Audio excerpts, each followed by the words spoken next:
Haji Faisal ayah Fuji marah besar menyimak kasus anaknya.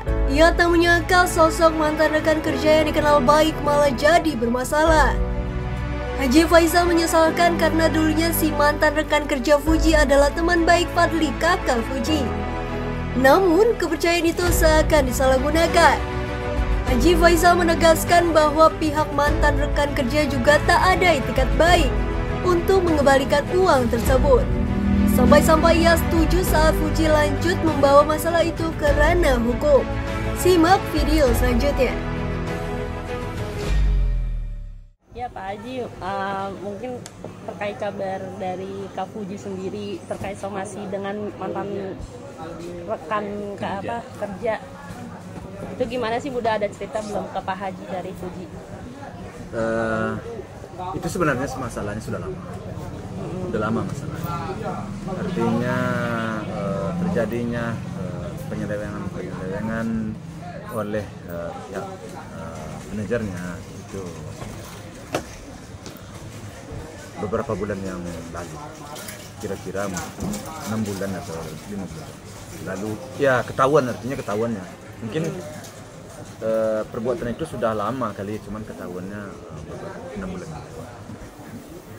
Mungkin untuk kerugiannya sendiri berapa sih Pak Haji, kalau mungkin boleh tahu Pak Haji? Kerugiannya cukup besar. Itu pokoknya miliar, di atas miliar. Mungkin waktu itu saat itu soal kontrak kerja atau apa gitu Pak Haji sama manajernya. Allahu alam lah ya, saya nggak begitu mengetahui secara terperinci. Cuman saya mendapat cerita dari anak saya, nilainya lumayan pagi lah nilainya katanya, diambil oleh dia. Tapi awal mungkin kronologis ketahuannya itu gimana sih Pak Haji, mungkin ceritanya? Ya mungkin tentu ya, namanya anak saya tentu sekali-sekali dia pelajari lah kontrak apa segala macam itu dia pelajari. Begitu dia pelajari ternyata ada yang menyimpang kan gitu, ada yang uang masuknya seharusnya mungkin masuknya ke sini, ternyata masuknya ke tempat lain. Ya setelah ditelusuri ternyata banyak. Nah disitulah terbuka semuanya. Nah setelah dijumlah ternyata jumlahnya enggak tanggung-tanggung. Namun anak saya masih memberi tenggang lah agar uang ini bisa dikembalikan. Jadi waktu itu saya mau melakukan tindakan hukum, mau menyampaikan ke hukum lah ya. Anak saya bilang biarlah kita kasih dia waktu dulu Pak katanya. Mudah-mudahan ada etikat baik dari dia, jadi kita selesaikan secara kekeluargaan saja. Akhirnya di waktu itu dibikinlah perjanjian, namun sampai saat sekarang tidak ada etikat baiknya, niat baiknya itu belum ada realisasinya sampai sekarang. Nah mungkin setelah akhirnya belum ada etikat baik, apakah jalur hukum itu saat ini bakal ditempuh atau masih sabar gitu Pak Haji? Kalau untuk sekarang dalam perbincangan kami di rumah beberapa waktu, kalau ada waktu memang akan disampaikan ke hukum. Tapi kabarnya hari ini sedang bertemu dengan pihak dari manajernya gitu Pak Haji, benar nggak sih Pak Haji hari ini? Kan persoalan ini kan sudah diserahkan kepada pengacara ya, artinya kepada Bang Sandi. Alangkah apa yang akan diambil oleh Bang Sandi, pihak pengacara belum dapat laporan saya. Soalnya karena saya sibuk, juga si Fuji sibuk, jadi diserahkan ke pihak lawyer. Bagaimana sebaiknya agar uang ini, ya intinya bagi kita bagaimana uang ini bisa kembali. Pak Haji, ini kan tadi Pak Haji sebut mungkin Fuji yang sebelumnya ngerem buat ke jalur hukum gitu, malah Pak Haji yang pengen tempuh jalur hukum. Mungkin untuk saat ini apakah Fuji sudah setuju buat tempuh ke jalur hukum atau gimana? Iya, di waktu itu karena tidak ada lagi solusi ya, waktu itu tidak dapat kesepakatan karena nilainya menurut saya terlalu gede sekali, besar sekali ya, dan di situ banyak pelanggaran yang dilakukan. Itu berpeluang sekali pasal-pasal banyak sekali pasal-pasal yang dilanggar. hukum ya. Namun di waktu itu karena kesibukan anak saya juga dan saya juga sibuk, akhirnya ya bersepakat kami ya sudah kita beri dia waktu untuk mengabadikan dengan kita bikin perjanjian. Makanya dibawalah berbicara Bang Sandi, musyawarah dengan Bang Sandi sebagai pihak lawyer kan. Nah, dia menyarankan pertama bikin perjanjian, kemudian bagaimana setelah perjanjian kita lihat tindak lanjutnya. Ternyata tindak lanjut dari dia setelah dibikin perjanjian tidak ada, makanya sekarang kita akan bawa ke hukum. Namun kamu mendengar sekarang ada pertemuan pihak lawyer dengan keluarga, keluarga itu, ya alhamdulillah bagi saya, mudah-mudahan ada solusi-solusi untuk penyelesaian ini. Saya ingin selesai dengan secara baik. Oke, ingin selesai secara baik-baik ya Pak Haji, berarti enggak, kalau bisa secara baik-baik mesti nggak perlu jalur hukum. Nggak perlu. Oke Pak Haji, ini mungkin bisa dibilang Puji kecolongan nggak sih Pak Haji? Kan kalau kita lihat Puji juga baru terjun ke dunia entertainment gitu ya. Ya gimana ya, anak saya kan masih muda ya. Jadi kita anak seumur dia lah, tentu gampang percaya. Belumlah ada ya paling masukan-masukan kan dari saya. Menurut dia udah benar orang itu ya udah. Tapi ya berjalan waktu rupanya kepercayaan yang kita berikan itu, kepercayaan yang diberikan oleh anak saya kepada orang lain, rupanya orang lain memanfaatkan. Ya tentu anak saya tidak menyangka. Begitu ketahuan ya dia kaget, tentu dia merasa kecolongan lah. Tidak. Berarti tadi Pak Haji bilangnya ini manajernya atau rekan kerjanya? Ya, manajernya. Ya. Nah mungkin Pak Haji mengenal sosok manajernya dari Kak Puji sendiri gak sih? Saya mengenal, yang dia kan teman daripada si Padli. Teman dari Padli. Dan waktu mulai kerja, saya sendiri yang bikin perjanjian dengan dia. Saya waktu itu dia datang ke rumah, saya tanya, waktu itu saya ngobrol sama dia, masalah kamu kerja selama ini di mana, dan tanya. Kemudian setelah 2 minggu atau sebulan itu berapa ya, saya bikin surat perjanjian. Saya sendiri yang bikin. Jadi udah ditandatangan oleh dia dan ditandatangan oleh anak saya, ada perjanjian kerja ya. Perjanjian kerja. Ya menurut saya sih karena Taman Padli ya orangnya bagus-bagus saja menurut pikiran saya.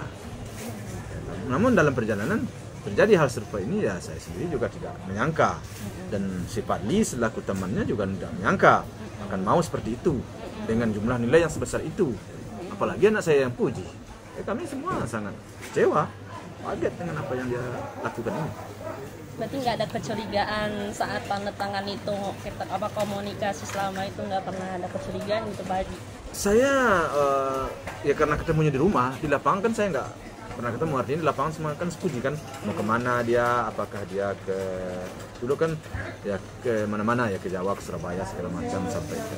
Ya saya nggak tahu. Kalau dia di rumah ya saya selalu kontrol, saya selalu menanya, tentu sikap-sikapnya tentu saya perhatikan.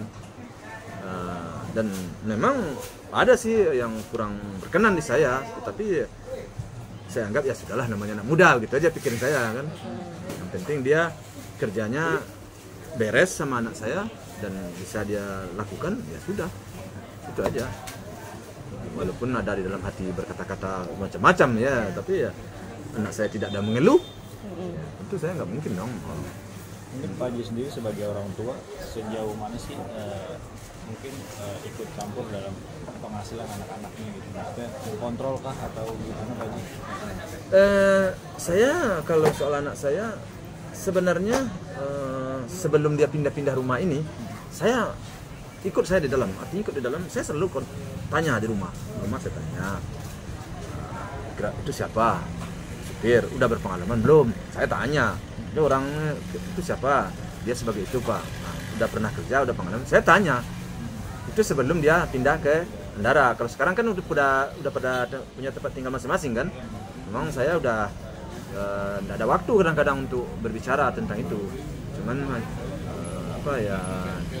Jadi tidak bisa saya kontrol seperti dulu. Kalau dulu saya kontrol, datang dia pulang ke rumah bawa seseorang, saya tanya siapa, seperti tadi saya tanya siapa. Kalau saya lagi duduk sama anak saya, gimana masalah keuangan, artinya saya ada tanya-tanya ada. Cuman sekarang memang semenjak dia punya rumah, punya tempat tinggal masing-masing, ya saya hanya paling berpesan hati-hati aja, hati-hati dengan uang, hati-hati dengan teman, hati-hati dengan kru ya selalu. Ya namanya orang tua. Hanya itu yang bisa saya sampaikan ya. Saya juga punya kerja kan, dia punya kerja di sana. Dia bagaimana saya kontrol di Andara kan? Yang satu di Bintaro, satu lagi di Karang Tengah. Ya, kalau dia datang ke rumah barulah saya ngobrol. Gimana ini kan? Lancar nggak? Ininya lancar nggak? Ininya baik nggak orangnya? Ya, paling itu. Ya baik menurut dia ya sudah. Mungkin hal ini juga yang menjadi salah satu ketakutan ya sih sebagai orang tua, mungkin melepas anaknya untuk tinggal sendiri gitu tadi. Ya kalau berbicara ke situ jauh-jauh hari sebelum rumah dibeli, kalau kalian bertanya sama saya ya, saya sebenarnya banyak juga ada merasa kalau kamu bilang ketakutan, takut banget sih enggak saya, tapi saya ada keraguan ada. Kenapa? Anak saya jauh dari saya sementara dia masih muda-muda. Sebenarnya ya menjadi pikiran bagi saya. Kan anak sebesar itu perlu didikan di keluarga, perlu arahan dari keluarga. Ya namun ya karena mereka mau beli rumah, mau tinggal di situ, ya tentu saya nggak bisa berbuat banyak. Tapi kesangsian, keraguan tetap ada. Anak-anak saya ini saya didik dahulu, dan saya mencontohkan sendiri bagaimana agar kita selalu ya berbuat baik dan ya percayalah dengan orang, kan begitu. Artinya sikap-sikap kami di keluarga pastilah dia lihat. Namun kadang-kadang hal itu walaupun bagaimana kita mengajarinya di waktu masih muda dulu, kadang-kadang lingkungan satu tempat sesuatu kan bisa merubah ya, dan waktu bisa merubah. Mungkin dulu didikan kita keras, tapi setelah berada dalam lingkungan apa kan bisa berubah. Dari dulu dia minta duit sama saya, ya namanya minta duit sama orang tua kan nggak segampangnya kasih minta duit pak, kasih kan nggak begitu ya. Ada buat apa nanya kan? Nah sekarang dia punya duit, tentu itu sudah membuat perubahan juga di diri dia kan. Dan saya nggak bisa mau tak mau harus terima hal seperti itu. Gimana lagi kita mau ngotot-ngotot kita keras begini begitu? Dia udah punya duit, dia udah punya. Tinggal paling kita hanya mengarahkan dan memberi pandangan. Itu kalau sikap saya sebagai orang tua seperti itu. Tapi itu masuk keras juga gak sih kalau untuk soal pasangan gitu Pak Haji?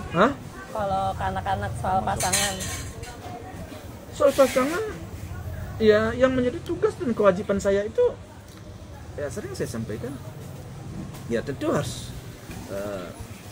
berhati-hati bergaul dengan orang. Artinya carilah orang yang menurut kamu baik. Dan ceritakanlah seperti apa orang itu kamu dapat. Ceritakan ke mama kamu, ceritakan ke papa. Tentu ada penilaian-penilaian tersendiri ya. Jadi kita memang saya selalu berfokus kepada seseorang itu orang baik. Itu fokus saya. Saya tidak kenapa? Karena menurut saya kalau orang itu baik, seseorang itu benar ya. Itu dia tidak begitu sulit nanti menjalankan kehidupan rumah tangga dengan seseorang. Dia akan damai, dia akan tentram. Karena bagi saya yang paling utama dalam rumah tangga, dalam kehidupan ke depannya dia berumah tangga itu adalah hidup damai dan tentram. Dia bisa menjalani bersama. Jangan sampai nanti kita berumah tangga, kita mungkin serba ada, tapi rumah tangga kita misah, ya tidak bahagia. Jadi bagi saya kebahagiaan itu, untuk apa kita punya begini begitu ada kelebihan segala macam, ternyata rumah tangga kita nggak awet. Jadi menurut saya nggak ingin ada perpisahan itu. Bagi saya kurang saya setuju, kurang saya sepakat untuk